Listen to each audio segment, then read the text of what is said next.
অনেকক্ষণ ধরে হাত তুলে বসে রয়েছেন। জন্টু বড়াইক, আপনি অনলাইনে রয়েছেন, কিন্তু একটা মজার ব্যাপার কিন্তু আপনিও দেখতে পাচ্ছেন। দেখুন, এখানের মানে যে পাবলিক সেন্টিমেন্ট সেটা হলো যে এবার তৃণমূল কংগ্রেস বা বিজেপির ফ্যাক্টর নয়, এবার হিন্দু বাঁচানোর লড়াই। এবং এই হিন্দু বাঁচানোর লড়াইটা এবার যদি হিন্দুরা হেরে যায়, রোহিঙ্গারা জিতে যায়, অনুপ্রবেশকারীরা জিতে যায়, কারণ তাদের একটা চাপ তৈরি হচ্ছে, শাসক হয়তো সেই চাপের সামনে মাথা নতও করে দেবে, তারপরেও হয়তো লড়াইটা যেত, কিন্তু বাদ সাধবে হয়তো এই 75 বা 60 লাখ মতন বাম এবং কংগ্রেসের ভোট। আমি নির্দিষ্টভাবে কংগ্রেস নিজস্ব ভোট রয়েছে, তাদের একটা বড় সংখ্যক ভোট মালদা মুর্শিদাবাদে হয়তো তারা পাবে। এই নির্দিষ্টভাবে বামপন্থীরা এই যে এই 75 লক্ষ ভোট পেয়েছে, বা মাফ করবেন 35 লক্ষ ভোট পেয়েছে, এই 35 লক্ষ মানুষকে সিদ্ধান্ত নিতে হবে তারা আদপে 2026-এ মমতা বন্দ্যোপাধ্যায়কে হারাতে চান না আসলে নিজের ভোটটা নষ্ট করতে চান, মমতা বন্দ্যোপাধ্যায়কে সুবিধা দিতে চান। জন্টু বড়াই, না, একটা জিনিস ময়ূক, দেখো, স্বাধীনতার পরে প্রেক্ষাপট নিয়ে আলোচনা হচ্ছিল এবং আজকের প্রেক্ষাপটে তুল্যমূল্য বিচার। স্বাধীনতার পূর্ববর্তী সময় এবং পরবর্তী প্রেক্ষাপটে যারা লড়কে লেগা পাকিস্তান, লড়কে লেগা গোর্খাস্তানের দাবিটা করে সেই সময় জাতিসত্তার ভিত্তিতে পাকিস্তানের দাবিটা সমর্থন করেছিল, শুধু নয় বিশ্বাসঘাতকতা করেছিল একটি দেশের প্রতি, পরবর্তীকালে তারা কিন্তু বিপ্লবের সমস্ত কর্মকাণ্ড এই শ্যামাপ্রসাদ বাবুর লড়াইয়ের ছোট্ট বাংলাতে এসেই করেছে। অর্থাৎ যত বিপ্লব তারা করেছে এই বাংলাতে, পশ্চিমবঙ্গে।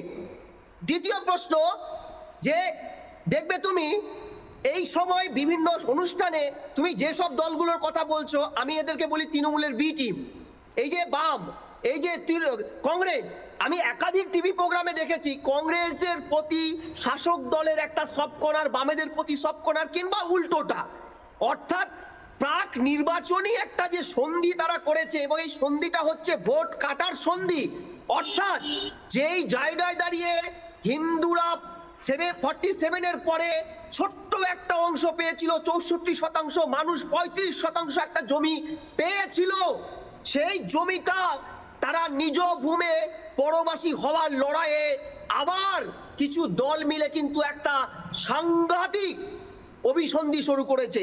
তুমি দেখো মুর্শিদাবাদের কথা দেখো, মুর্শিদাবাদে হরগোবিন্দ চন্দন দাস কাদের সমর্থক ছিল? বাম সমর্থক ছিল। বাম সমর্থককে কেটে টুকরো টুকরো করা হলো।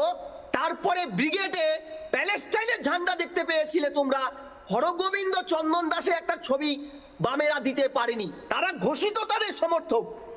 আচ্ছা, তোমরা একের পর এক এ রাজ্যে যখন হিন্দুরা নির্যাতিত হয়, বামেদের কোনো মিছিল দেখেছো শাসক দলের বিরুদ্ধে? বাংলাদেশে 1 বছর ধরে তথাকথিত বিপ্লবের নামে, জুলাই বিপ্লবের নামে যেভাবে হিন্দু বাড়ি ঘর তছনছ করা হলো, 28% হিন্দুর থেকে 5% হিন্দু দাঁড়ালো, বামেদের কোনো আন্দোলন দেখেছো? অর্থাৎ পলিটিক্যালি এরা হিন্দু বিদ্বেষী, এবং এই মেকানিজমে আজও 100 বছর হয়ে যাওয়ার পরেও বামেরা তাদের মূল নীতির থেকে সরে যায়নি। তার ফলে আমরা জেনে নিতে বুঝে নিতে আমাদের অসুবিধা হয় না 26-এর নির্বাচনটা হবে 3টে শক্তির হিন্দু ভোট কাটার মাধ্যমে তৃণমূলকে ক্ষমতায় আসীন করা। শক্তি আসলে একটাই সিম্পল টার্গেট নিয়ে নামছে বাজারে, যেটা হলো হিন্দু ভোট কাটা। মানে বকলমে সেটাই মিলে যাচ্ছে।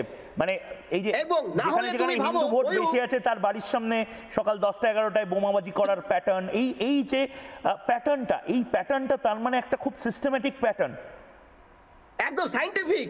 এবং খেয়াল করো, এসআইআর যেখানে একটা কনস্টিটিউশনাল ম্যান্ডেট, সেই ম্যান্ডেটকে চ্যালেঞ্জ করছে কারা? নট অনলি তৃণমূল, বাম, কংগ্রেস প্রকাশ্যে বিরোধিতা করছে। অথচ 2006-এ, এই 2006-এই এসআইআর যাবে না, কারণ ইমিডিয়েট এসআইআরটা হয়েছে কিছুদিন আগে, তাই ভুতুরে ভোটার কাটতে তৎকালীন কংগ্রেস সরকার কেজি রাওয়ের নেতৃত্বে ইলেকটোরাল রোল অবজারভারের পদ তৈরি করেছিল। অর্থাৎ যেটা কনস্টিটিউশনাল ম্যান্ডেট, তাকে শুধু তৃণমূল বিরোধিতা করছে না, করছে কারা? বাম, করছে কংগ্রেস, করছে ইন্ডি জোটের অ্যালায়েন্সরা। অথচ এটা কনস্টিটিউশনাল ম্যান্ডেটের পার্ট।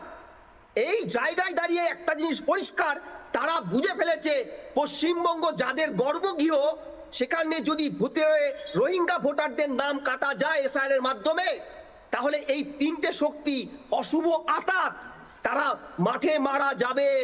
তাই তারা প্রকাশ্যে বিরোধিতা করে যাচ্ছে এবং তাদের পত্রপত্রিকায় একাধিক, এই যে আমার কাছে আছে দেখো, তারা এমন সব কনস্পিরেসি গুলো লিখছে যেন মানুষের মধ্যে একটা ভুল বার্তা যায়। এসআইআর কি এর আগে হয়নি? কোনোবার শুনেছো হাইকোর্ট সুপ্রিম কোর্টে দৌড়েছে তৎকালীন বিরোধীরা এসআইআর এর বিরুদ্ধে গিয়ে? না। আজকে এই এসআইআর এর বিরুদ্ধে তাদের লড়তে হচ্ছে বিকজ এসআইআর এ তারা একটা সিঁদুরে মেঘ দেখতে পাচ্ছে, যেটা তারা বিহারে দেখতে পেয়েছে। তুমি ভাবো বিহারে 24-এর নির্বাচনে ভুতরে ভোটার সম্মিলিত যে অ্যাডাল্ট এবং ইলেকট্রালসের যে রেশিও, যেখানে ছিল 97% ভোটার, সেটা দাঁড়িয়েছে 88%-এ। অর্থাৎ যেখানে 9%-এর উপরে ভুতরে ভোটার একটা এর থেকে এসআইআর এর মধ্যে কাটা যাওয়া সম্ভব এবং তারা চ্যালেঞ্জ করতে পারেনি। মানে খুব নির্দিষ্টভাবে জন্টু বড়াই, আমি জিষ্ণুদা এখানে রয়েছেন এবং বাকিদের থেকে একদম সময়টা যেহেতু কমে আছে, একটা জাস্ট জন্টুদাকে একটা উত্তর দেব। সেটা হচ্ছে যে বিহারের কথা, এসআইআর এর কথা জন্টুদা বলল, সেই বিহারে যখন 65 লক্ষ নাম বাদ দেওয়া হয় তখন ইলেকশন কমিশন জানিয়েছিল যে কার নাম কি কারণে কাটা গেছে সেটা তারা জানাবে না।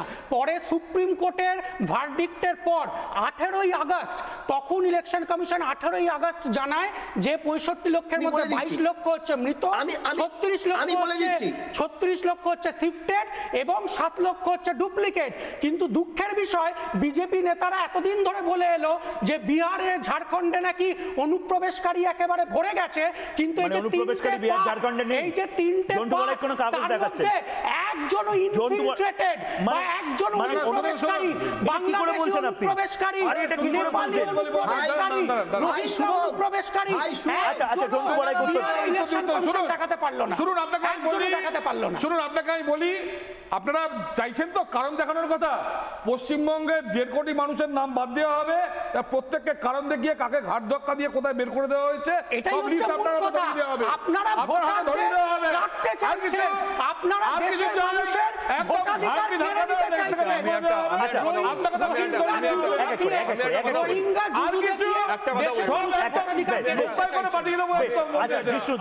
জিষ্ণু বসু বলে নিন। এই এসআইআর এর বিষয়ে তৃণমূল কংগ্রেসের যা বক্তব্য, আর আপনি বামপন্থী একটি দলের প্রতিনিধি হিসেবে এসেছেন, তো এই দুটো বক্তব্যের মধ্যে পার্থক্যটা কোথায় বলুন তো? আছে কিছু পার্থক্য আছে না? তৃণমূল ঠিক কথাই বলছেন সেটাই আপনি বলছেন, এটা সমস্ত বিরোধী দল বলছে, দর্শকের সামনে, তার মানে তৃণমূল সত্যি কথা বলছে, তাই তো? এটা সমস্ত বিরোধী দল বলছে।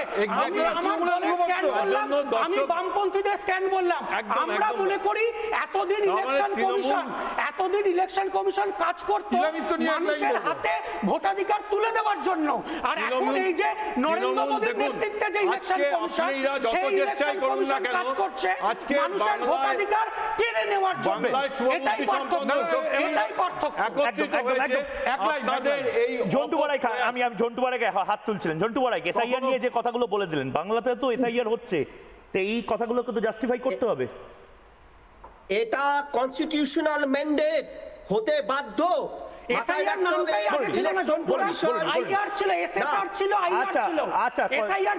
সিপিআইএম নামটাও ছিল না আগে, সিপিআই ছিল। এসআইআর শব্দটাই ঠিক আছে, সময়ের সাথে সাথে অনেক কিছু বদলায়। ভুল। আরে বাবা, আপনি উত্তেজিত হচ্ছেন কেন জন্টু বড়াই? বলে নিন আপনি। আমার সময় একদম শেষ। আমাকে বলতে দাও বলুন। এসআইআর এই টার্মিনোলজিটা ভারতবর্ষের সংবিধানে 324 নম্বর ধারা 6 উপধারায় স্পষ্ট লেখা আছে, পার্সিয়াল, পুরোপুরি fulfilment of any criteria. SIR A commission এবং আইআরওর মাঝখানে কোন রকম তৃতীয় কোনো দায়বদ্ধ অথরিটি থাকে না। দ্বিতীয় 2003-4 যে এসআইআরটা হয়েছিল, ভালো করে দেখো, there is no any cause, কোন ম্যান্ডেট কজ দেখানোর দায়বদ্ধতা নির্বাচন কমিশনের নেই। ঠিক সেরকম কনস্টিটিউশনে লেখা আছে ইলেকশন কমিশন স্বশাসিত সংস্থা, সেই অটোনমিটাই তো আপনারা রাখলেন না। ইলেকশন কমিশন এখন মোদির সংস্থা হয়ে গেছে। 30 সেকেন্ড দেখো, তোমাদের সব কিছু নিয়ে প্রবলেম। 30 সেকেন্ড। ওনাদের নেত্রী একটু আগে কথা হচ্ছিল না, ইলামিত্র আমাদের দেশে যেমন ভূমি সংস্কার করে ওনারা আমাদের পশ্চিমবঙ্গের 50% জমি মুসলমানদের দিয়ে দিয়েছে, রাজশাহীতে সেই আন্দোলন 50-এর দশকে শুরু করেছিলেন। ইলা মিত্রকে ওই দেশে জেলে ঢুকিয়ে 3 বছর চূড়ান্ত অত্যাচার, ইনক্লুডিং মানে যাচ্ছে তাই করে ছেড়ে দেওয়া হয়েছে ইলা মিত্রকে। এদেশে এসে মানে কমিউনিজম এমন একটা মেন্টাল ড্রাগ, উনি এদেশে এসে আবার শুরু করলেন, করে সেই মুসলমানদের জমি পাওয়ানোর জন্য আন্দোলন শুরু করে হিন্দুদের পথে বসিয়ে দিলেন। আমার সময় একেবারে শেষ, কিন্তু এসআইআর হচ্ছেই এবং তার পাশাপাশি এসআইআর হওয়ার পরেও একটা টেনশন কিন্তু থেকে যাচ্ছে। টেনশনটা হলো মমতা বন্দ্যোপাধ্যায়, যে খবরটা আমি প্রথমেই শুরুতেই একদম ব্রেক করলাম, জেলায় জেলায় বার্তা চলে গেছে, ভোট ব্যাংক সুনিশ্চিত করো, আর বিজেপিকে যারা ভোট দিয়েছে, যে ফ্লোটিং ভোটাররা আছে, তাদের যাতে ভোট না দিতে পারে তার ব্যবস্থা শুরু করো। কিভাবে কমব্যাট করবে বিজেপি, বা সাধারণ মানুষকে এই লড়াইটা জিততে পারবে, তার জবাব চায় বাংলা। নানা ধরনের কন্টেন্ট দেখার জন্য লাইক করুন, শেয়ার করুন আমাদের ফেসবুক পেজ, সাবস্ক্রাইব করুন আমাদের ইউটিউব চ্যানেল। পাশাপাশি অন্যান্য ব্রেকিং নিউজের জন্য অবশ্যই চোখ রাখুন রিপাবলিক বাংলায়।